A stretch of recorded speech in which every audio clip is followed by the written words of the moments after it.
அந்த மாதிரி காட்சிகளில் நடிப்பேன். மாளவிகா மோகனன் அறிவிப்பு. சினிமாவுக்கு தேவைப்படுமானால், கதை வலியுறுத்துமானால் அந்த மாதிரி காட்சிகளில் நான் நடிக்க தயங்க மாட்டேன். எனக்கு தொழில் நடிப்பு.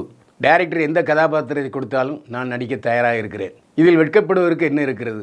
கசாப்பு கடைக்காரன் ஆட்டை வெட்டுகிறான், கோழியை வெட்டுறான், அது அவனுடைய கடமை. வக்கீல் அவர் தன்னுடைய கட்சிக்காரரை நிரபராதி என்று வாதிடுவதில் கவனம் செலுத்துகிறார்.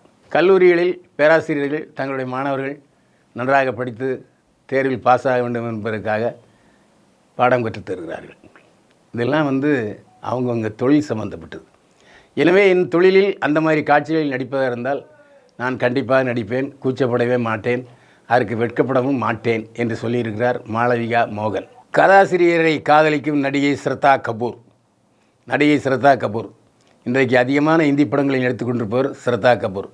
ரசிகர்களுக்கென்று தனி ஆர்வம் செலுத்தி நடித்து கொண்டிருக்கிறார் ஸ்ரத்தா கபூர்.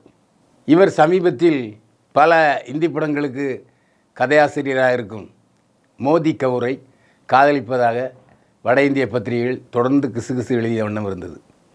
அதை கதாசிரியர் மோதி கபூரும் மறுக்கவில்லை, ஸ்ரத்தா கபூரும் மறுக்கவில்லை. இப்போது மோதி கபூருடன் உள்ள காதலை உறுதிப்படுத்தி இருக்கிறார் ஸ்ரத்தா கபூர். தன்னுடைய ட்விட்டர் பக்கத்தில் என்ன சொல்லியிருக்காருன்னா, என்னுடைய இதயம் உன்னிடத்தில் பத்திரமாக இருக்கிறது, என் மனதை உன்னிடமே வைத்துக்கொள், ஆனால் என்னுடைய தூக்கத்தை என்னிடம் திருப்பிக் கொடு என்று காதல் வயப்பட்ட கவிதைகளை வடித்திருக்கிறார் ஸ்ரத்தா கபூர். அந்த காதல் வரிகளை போட்டு ஸ்ரத்தா கபூரும் மோதி கபூரும் இணைந்து நெருக்கமாக உள்ள படங்களை வெளியிட்டிருக்கிறார். இதன் மூலம் கதாசிரியரை ஸ்ரத்தா கபூர் காதலிக்கிறது உறுதியாகிவிட்டது. விரைவில் இருவரும் திருமணம் செய்து உள்ளார்கள் என்பது இந்த படங்களின் மூலம் தெரிய வருகிறது. நடிகை வாணி போஜன் மீது போலீஸில் புகார். நடிகை வாணி போஜன் விதார்த்துடன் ஜோடியாக நடித்த படம் அஞ்சாமை. இந்த படம் வசூலில் சக்கை போட்டு கொண்டிருக்கிறது. இந்த படத்தினுடைய கதையை மைய கதை என்னென்னா, நீட் தேர்வை ரத்து செய்ய வேண்டும் என்பது தான். நீட் தேர்வு காரணமாக பல ஏழை மக்கள் மருத்துவ படிப்பு படிக்க முடியாமல் போகிறது என்பதுதான் கதையுடைய கருத்து.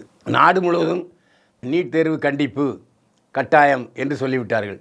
உச்சநீதிமன்றமே நீட் தேர்வு கண்டிப்பாக இருக்க வேண்டும் என்று சொல்லியிருக்கிறது. இந்த சூழ்நிலையில் நீட் தேர்வை எதிர்க்கிற வகையிலும் சட்டம் ஒழுங்கை சீர்குலைக்கிற வகையிலும் வாணி போஜன் நடித்திருக்கிறார். எனவே இவர் மீது தகுந்த நடவடிக்கை எடுக்க வேண்டும் என்று சென்னை காவல்துறை தலைமை அலுவலகத்தில் புகார் கொடுக்கப்பட்டிருக்கிறது. இந்த புகாரை பற்றி போலீசார் விசாரித்து வருகிறார்கள்.